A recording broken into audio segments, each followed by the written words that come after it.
साथियों नमस्कार, मैं हूं दलवीर सजवान और एक बार फिर से स्वागत है आप सभी का डेडिकेशन हब के इस ऑनलाइन सेशन में। तो दोस्तों यहां पर चंद्रवंश चल रहा था आपका और पिछले वीडियो सेशन में हमने डिटेल में जानकारी प्राप्त की थी 23वें राजा थोरचंद से लेकर और 35वें राजा भारतीचंद तक। तो इस वीडियो सेशन में हम 36वें राजा रतनचंद से लेकर और 45वें राजा रुद्रचंद के बारे में संपूर्ण जानकारी को यहाँ पर समझेंगे। तो दोस्तों वीडियो बहुत ही ज्यादा इंटरेस्टिंग होने वाला है यार, अंत तक बने रहिएगा। अगर आप चैनल पर नए आ रहे हो तो चैनल को सब्सक्राइब भी जरूर कीजिएगा। तो चलिए वीडियो को शुरू करते हैं। तो दोस्तों कल के वीडियो सेशन में हमने अंत में छोड़ा था भारतीचंद को, और भारतीचंद जो था आपका चंद्रवंश का 35वें नंबर का राजा था। 1437 ईस्वी से लेकर 1477 ईस्वी तक इसने कुमाऊं के क्षेत्र पर शासन किया था। और कुमाऊं में चंद्रवंश का सबसे प्रतापी शासक भी कौन था आपका, तो भारतीचंद था, और पहला स्वतंत्र शासक भी था। इसके अलावा डोटी अभियान भी भारतीचंद के द्वारा किया गया था, ये भी हमने समझा था। इसके बाद इसका पुत्र 36वें नंबर का जो राजा बना वो बना आपका रतनचंद, जिसने 1477 ईस्वी से लेकर 1488 ईस्वी तक कुमाऊं के क्षेत्र पर शासन किया। अब इसके शासन काल में क्या क्या घटनाएं कुमाऊं के क्षेत्र में होती है, तो उनके बारे में भी अब हम चर्चा कर लेते हैं। तो दोस्तों रतनचंद के समय डोटी में नागमल ने विद्रोह किया और रतनचंद द्वारा इस विद्रोह को दबाकर पुनः शाही वंश को यहाँ पर स्थापित किया गया। तो दोस्तों कल के वीडियो सेशन में मैंने आपको बताया था कि भारतीचंद के द्वारा जयमल को डोटी में हराकर वहां पर शाही वंश को स्थापित किया गया था। लेकिन रतनचंद के समय नागमल का विद्रोह हो जाता है, जो किसका वंशज है, जयमल का ही वंशज है। तो रतनचंद के द्वारा इस नागमल के विद्रोह को यहाँ पर क्या कर दिया जाता है, दबा दिया जाता है। इसके द्वारा थल के राजा सूरसिंह मेहरा को भी पराजित किया गया। ये भी इंपॉर्टेंट पॉइंट है, आप इसको भी साथ साथ में नोट डाउन करते रहेंगे। और दोस्तों सबसे इंपॉर्टेंट चीज है कि रतनचंद के कार्यकाल में चंद शासन काल का पहला भू बंदोबस्त हुआ। ये सबसे इंपॉर्टेंट पॉइंट है दोस्तों। भू बंदोबस्त सभी जानते होंगे। तो दोस्तों पहले चंद वंश में भू बंदोबस्त की कोई भी व्यवस्था नहीं की गई थी, जिससे चंद शासन काल में टैक्स कलेक्शन की अनियमितता बहुत ज्यादा हो गई थी। तो इसीलिए यहाँ पर भू बंदोबस्त करना पड़ा। भू बंदोबस्त को आप इस तरीके से समझ सकते हैं कि किस व्यक्ति के पास कितने खेत हैं, और जिसके पास जितने खेत होंगे वो उसी के आधार पर राजा को क्या देगा, टैक्स देगा। तो उस समय टैक्स किस आधार पर दिया जाता था, तो टैक्स उस समय रुपये पैसे के आधार पर नहीं दिया जाता, ये दिया जाता अन्न के रूप में, या फिर अगर दुधारू पशु है तो दुधारू पशु के घी या फिर दूध के रूप में। तो उस समय अन्न के रूप में टैक्स दिया जाता था। तो इसके लिए यहाँ पर भू बंदोबस्त किया गया। और पहला भू बंदोबस्त किसके टाइम पे हुआ है, तो रतनचंद के टाइम पे हुआ है। और जो आपका भू बंदोबस्त अधिकारी था उसका नाम आपको याद रखना है, ये कौन था, जिंदा केतल। तो इंपॉर्टेंट पॉइंट है दोस्तों, आप इसको याद रखेंगे। तो दोस्तों इसके बाद हम बात कर लेते हैं अपने 37वें चंद्रवंशीय राजा के बारे में, जो थे आपके कीर्तिचंद, जिन्होंने 1488 से लेकर और 1503 ईस्वी तक इस क्षेत्र में शासन किया। अब दोस्तों मैंने आपको बताया था कि भारतीचंद के द्वारा सबसे पहले अपने साम्राज्य का विस्तार किया गया था, और जो बड़ी बड़ी रियासतें थी कुमाऊं क्षेत्र की, उनको चंद प्रशासन में मिला दिया गया था। लेकिन छोटी छोटी रियासतों को चंद साम्राज्य में मिलाने का जो कार्य किया है वो कीर्तिचंद ने किया है। अब देखिए कि कीर्तिचंद के समय राज्य का काफी विस्तार हुआ। इनके द्वारा बारामंडल, विसौद, खगमराकोट, सुनरा क्षेत्र को अपने अधिकार क्षेत्र में लिया गया। और दोस्तों सबसे इंपॉर्टेंट पॉइंट कि 1491 ईस्वी में गढ़वाल राजा अजयपाल को हराया और अजयपाल के विजय रथ को इसी के द्वारा रोका गया था।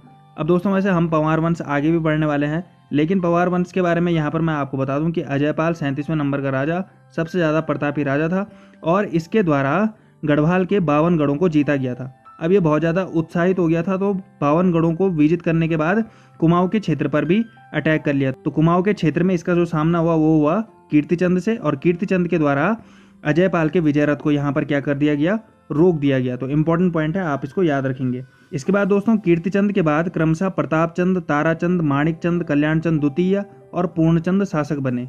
अब दोस्तों इनमें से कुछ भी इंपॉर्टेंट नहीं है आपके लिए, खाली एक पॉइंट है कि इन्हीं के बीच में दिल्ली के शासक इस्लाम सूर। अब दोस्तों मैं थोड़ा आपको भारत की स्थिति बता देता हूँ इस समय। तो भारत की स्थिति यह है कि दिल्ली इस समय मुगलों के अधीन है, और मुगल के बाद यहाँ पर सूरवंश की स्थापना हो गई है, और सूरवंश का ही जो शासक है वो इस्लाम सूर है, जिसने 1545 से लेकर 1553 ईस्वी तक दिल्ली की बागडोर संभाली थी। तो उसी का ही शत्रु है ख्वास खां, जिसके द्वारा कुमाऊं में शरण ली गई थी चंदों के शासनकाल में। यह टाइम पीरियड था आपका पूर्णचंद का। अब हम सीधा आगे बढ़ लेते हैं, और आगे जो इंपॉर्टेंट राजा हमारे लिए है यह है चंद्रवंश का 43वें नंबर का राजा, जो है आपका भीष्मचंद। तो दोस्तों भीष्मचंद के बारे में भी जान लेते हैं कि 1555 ईस्वी से लेकर 1560 ईस्वी तक इसके द्वारा कुमाऊं पर शासन किया गया। अब दोस्तों सबसे इंपॉर्टेंट पॉइंट जो भीष्मचंद के बारे में है कि अल्मोड़ा के खगमरे किले का निर्माण किसके द्वारा करवाया गया था, तो भीष्मचंद के द्वारा करवाया गया था। इंपॉर्टेंट क्वेश्चन है, एग्जाम में डायरेक्ट पूछा जा सकता है आपसे। और इसी के द्वारा चंपावत से राजधानी खगमरा किला अल्मोड़ा में स्थानांतरित कर दी गई थी। इंपॉर्टेंट पॉइंट है दोस्तों।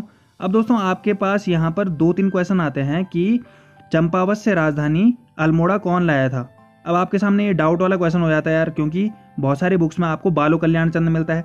अब बालो कल्याण चंद इसका ही गोद लिया हुआ पुत्र है। अब उसके द्वारा अल्मोड़ा नगर की स्थापना की जाती है और बाद में राजधानी भी कहाँ पर स्थानांतरित कर दी जाती है, अल्मोड़ा में स्थानांतरित कर दी जाती है। अगर आपसे पूछा जाए कि चंपावत से खगमरा किला राजधानी कौन लाया था, तो ये कौन लाया था, आपका भीष्मचंद लाया था। और खगमरा किले से अल्मोड़ा कौन ले गया था राजधानी, तो वही ले गया था जिसने अल्मोड़ा की स्थापना भी की थी, वो था आपका बालो कल्याण चंद। चलिए अदर फैक्ट भी जान लेते हैं। इसकी कोई संतान नहीं थी, जैसा कि मैं अभी आपको बता रहा हूँ, तो इसलिए इसने एक पुत्र को गोद लिया जिसका नाम था कल्याण चंद। और इसके बाद चंद वंश का जो शासक बनेगा वो बनेगा आपका कल्याण चंद तृतीय या फिर बालो कल्याण चंद। अब दोस्तों इंपॉर्टेंट पॉइंट है आपके लिए, एग्जाम में डायरेक्ट आपसे पूछा जा सकता है कि भीष्मचंद की हत्या किसके द्वारा की गई थी, तो ये इंपॉर्टेंट पॉइंट है दोस्तों।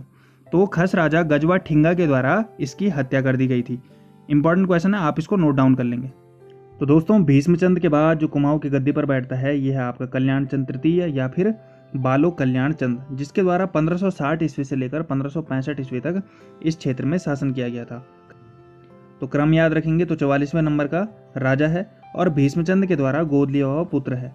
इंपॉर्टेंट है। और इसके बारे में इंपॉर्टेंट पॉइंट खाली एक ही मिलेगा आपको कि आलमनगर की स्थापना किसके द्वारा की गई थी। आलमनगर प्राचीन नाम है किसका, अल्मोड़ा का, तो इसकी स्थापना इसके द्वारा की गई थी। और राजधानी आलमनगर स्थानांतरित किसके द्वारा की गई थी, तो ये भी किसके द्वारा की गई थी, बालो कल्याण चंद के द्वारा। इसके अलावा दोस्तों अदर फैक्ट भी इसके बारे में है कि गंगोली और दानपुर पर इसके द्वारा कब्जा किया गया था। और सबसे इंपॉर्टेंट पॉइंट कि इसके द्वारा मल्ला महल का निर्माण कार्य शुरू करवाया गया था।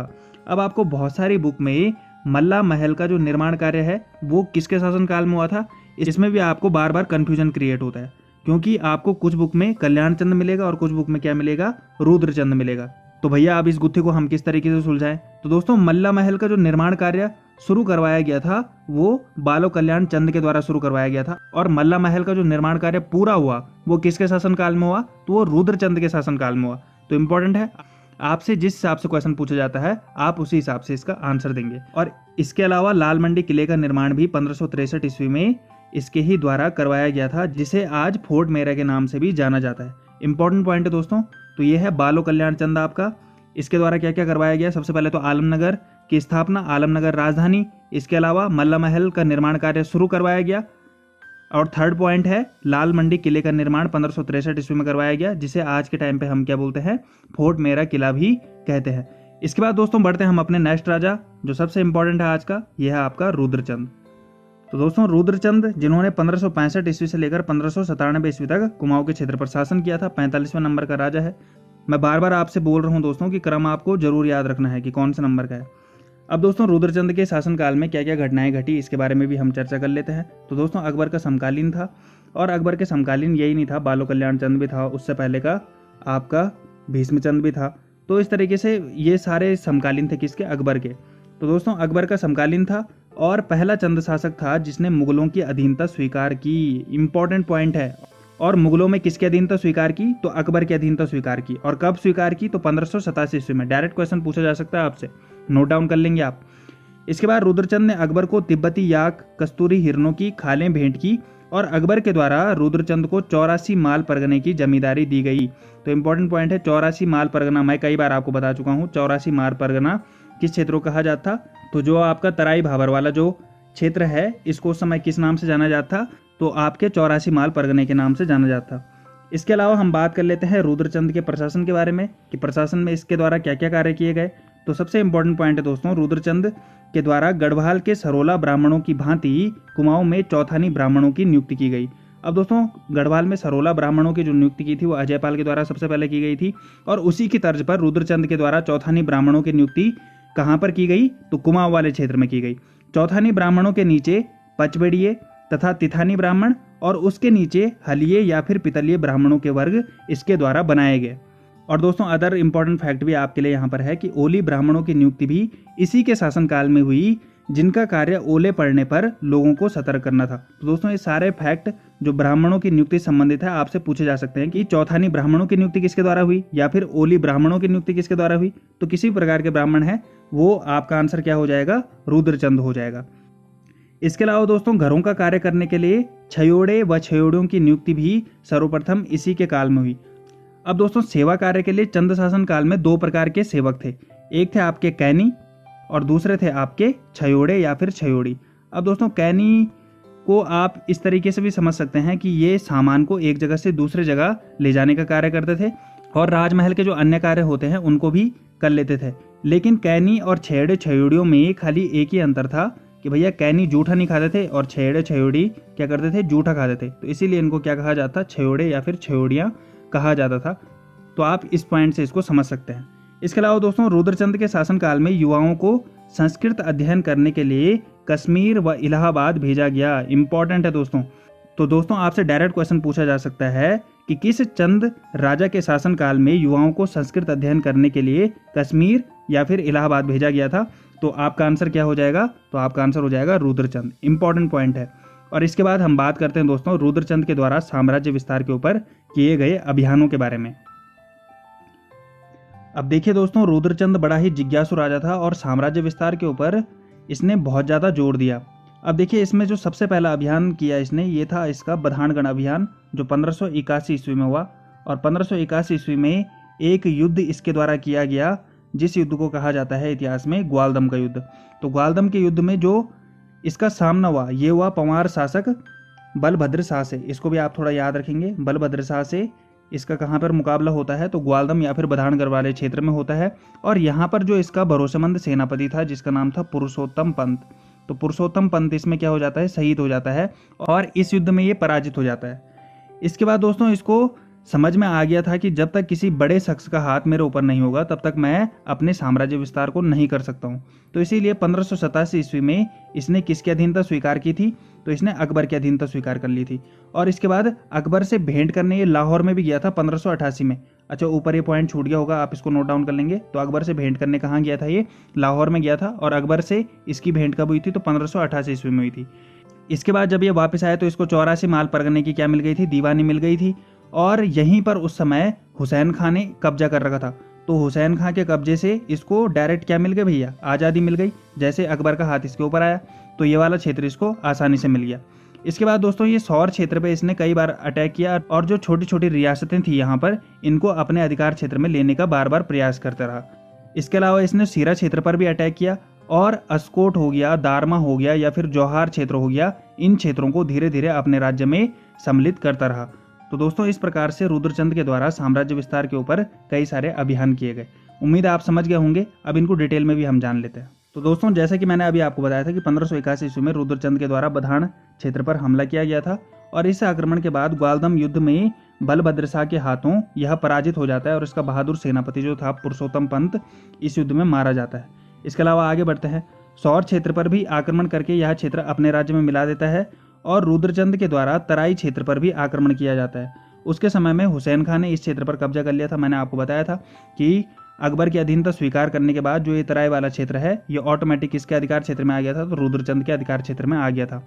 इसके अलावा इसने सीरा अभियान के बाद अस्कोट, दारमा, जौहार क्षेत्र को भी अपने राज्य में सम्मिलित किया।